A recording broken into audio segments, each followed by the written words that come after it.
Hoje, o nosso assunto é a implantação da burocracia no Brasil. No vídeo anterior, eu falei de patrimonialismo, né, como ela se implantou no Brasil, e os conceitos de burocracia, idealizada por Max Weber. E disse que hoje falaria como a burocracia foi implantada no Brasil. De que forma se deu essa implantação? Vamos lá.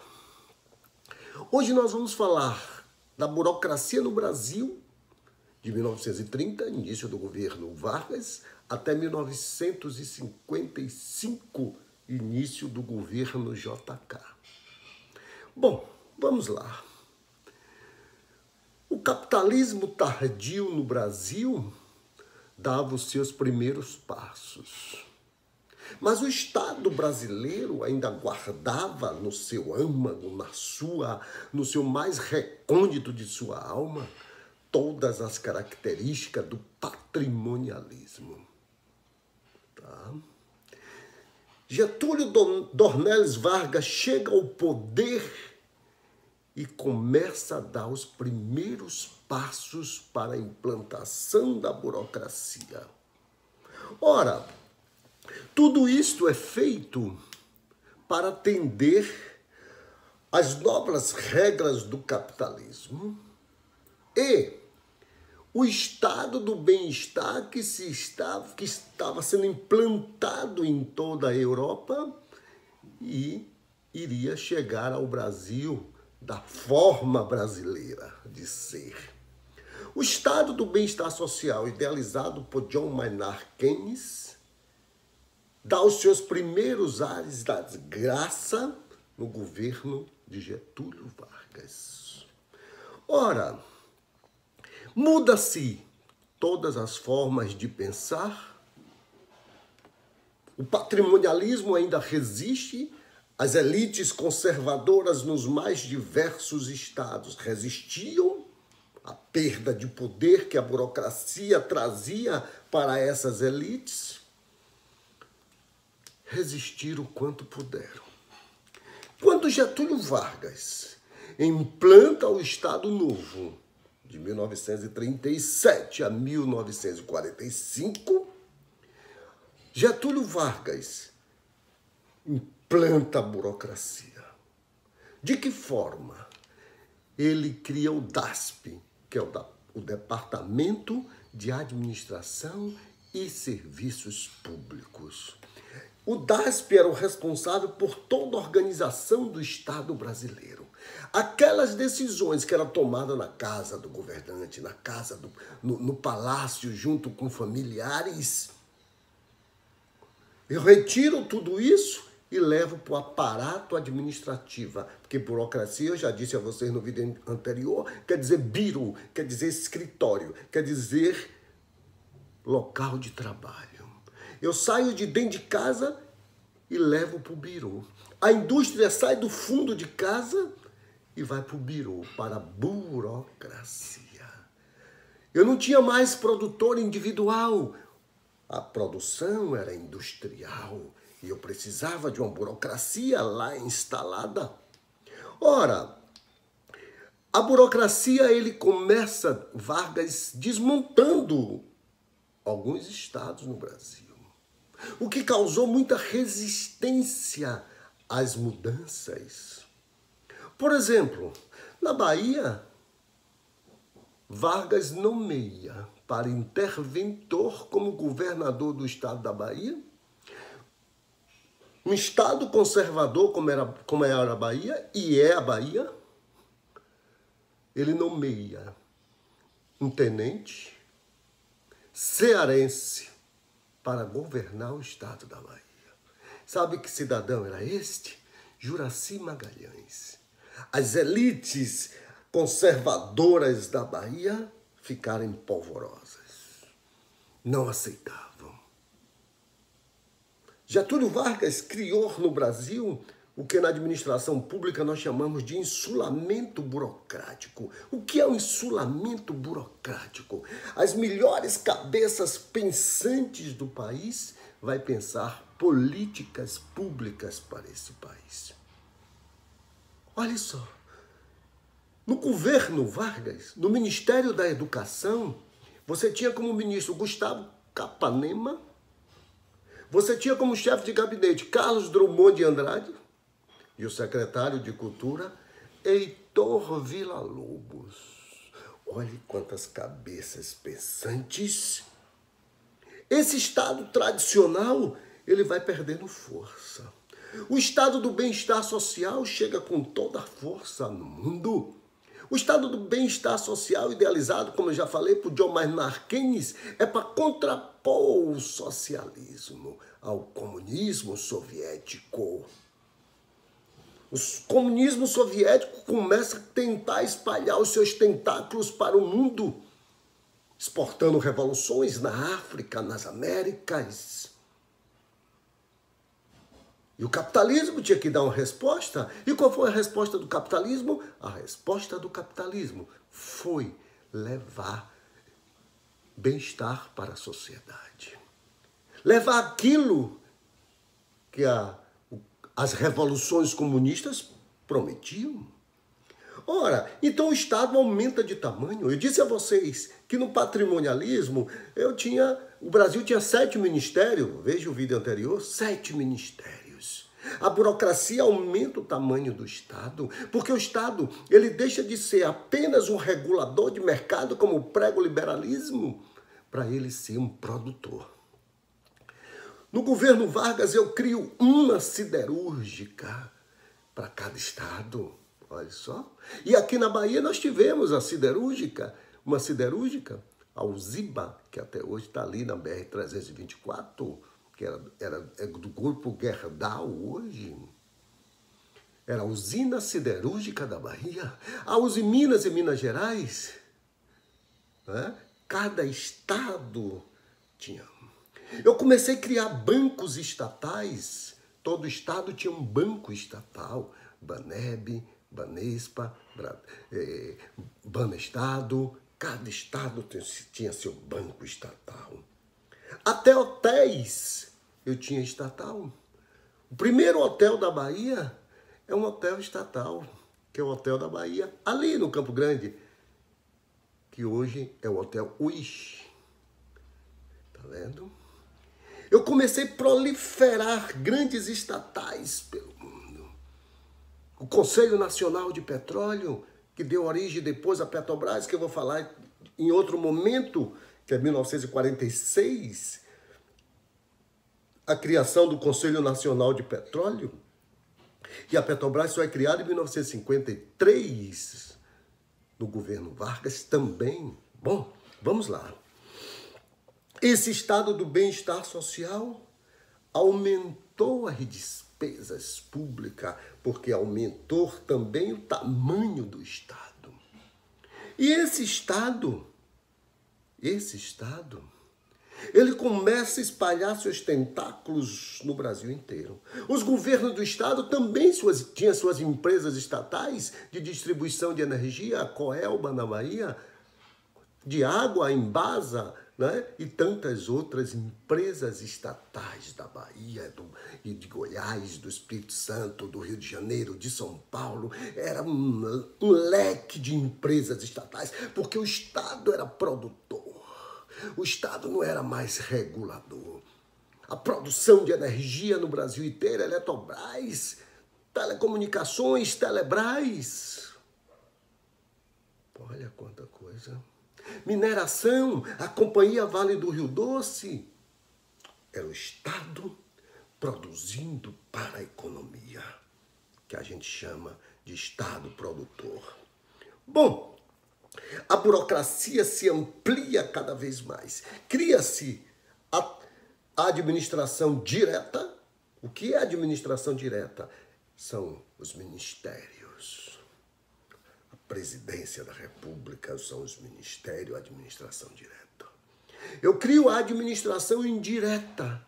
O que são as administração indireta? As autarquias, as fundações. Isso que são autarquias, isso que são administração indireta. e vários outros órgãos, tá? Esse Estado vai aumentando cada vez mais de tamanho. As relações trabalhistas, porque eu passo agora a ter uma indústria, eu passo agora a ter um birô, eu passo agora a ter um trabalho de carteira assinada, remunerado. As relações trabalhistas no Brasil eram tão atrasadas que não tinha o marco regulatório das relações trabalhistas. Isso só vai acontecer no dia 1º de maio de 1943, quando Getúlio Vargas cria a CLT, a Consolidação das Leis Trabalhistas, que rege a relação entre o capital e o trabalho, que adota férias, 13º, tá vendo? Férias, 13º, finais de semana remunerado. Não tinha nada disso estabelecido. Você viu que a burocracia, um dos princípios da burocracia é a legalidade, é a formalidade. Então tem que ser tudo por escrito, tudo formal. Bom, Vargas dá um novo passo para melhorar as relações trabalhistas e eliminando os resquícios do patrimonialismo. A Guerra Fria aumentou ainda a participação do Estado na economia. A Guerra Fria aumentou ainda mais a participação do Estado na economia. O Estado cada vez mais gigante. Espalhei os tentáculos do Estado. Tinha municípios como o de São Paulo, que tinha estatais, municípios como o Rio de Janeiro, que tinha estatais. Municípios como a Bahia, que tinha estatais, ou como Salvador, desculpem, como Salvador, que tinha estatais, empresas de ônibus. Você está vendo como era o tamanho do Estado? Bom, em 1945 veio o fim da Segunda Guerra Mundial e, consequentemente, a deposição de Getúlio Vargas. Getúlio Vargas deixa o poder, volta para sua São Borja, né? E o Brasil tem outro governante. E este governante, né, ele amplia ainda mais o tamanho do Estado. Em 1946, o Brasil faz eleições diretas e é eleito como presidente da República Eurico Gaspar Dutra. Ok. E é Dutra que cria o Conselho Nacional de Petróleo. A luta pelo petróleo é nosso, incorporada por toda a sociedade brasileira, por os grandes sindicatos que estavam emergindo para fiscalizar a relação entre o capital e o trabalho. Na administração pública, tudo ampliava. E o comércio a ter cada vez mais gastos públicos. O governo de Dutra foi um governo insosso, né? Conselho Nacional de Petróleo e a Grande Constituinte de 1946. A Constituição, porque o Estado brasileiro tinha sido esfacelado pela ditadura de Vargas. E eu faço uma nova Constituição. É nessa Constituição de 46 que eu trago os partidos políticos para a legalidade, porque estavam todos na ilegalidade. Os partidos políticos voltam a ser legal.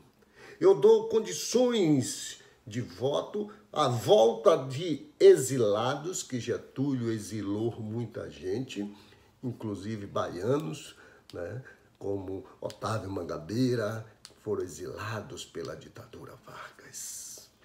Ok. Vargas foi, para muitos, o pai dos pobres e, para outros, a mãe dos ricos. Né? O governo de Eurico Gaspar Dutra, como eu já disse, foi um pouco insosso. Né? Insosso. sem graça, né? Um presidente sem aquele carisma. Bom, o que é que acontece? O povo começa a pedir a volta do pai dos pobres e da mãe dos ricos, Getúlio Vargas. Getúlio Vargas volta sendo eleito presidente da República, desta vez pelo voto direto. Getúlio Vargas volta com toda a força em 1950. Vargas cria mais estatais, amplia ainda mais o tamanho do Estado, poderes aos bancos, como o Banco do Brasil, Caixa Econômica. É criado o BNDE, porque hoje que é BNDES, viu? Sarney, presidente Sarney, quando presidente na década de 80, ele acrescentou um S ao BNDE, porque o BNDES de hoje foi criado Banco Nacional de Desenvolvimento Econômico. Sarney acrescenta um S. Olha como o Estado começa a fazer a sua expansão vigorosa. As mudanças eram claras no país inteiro.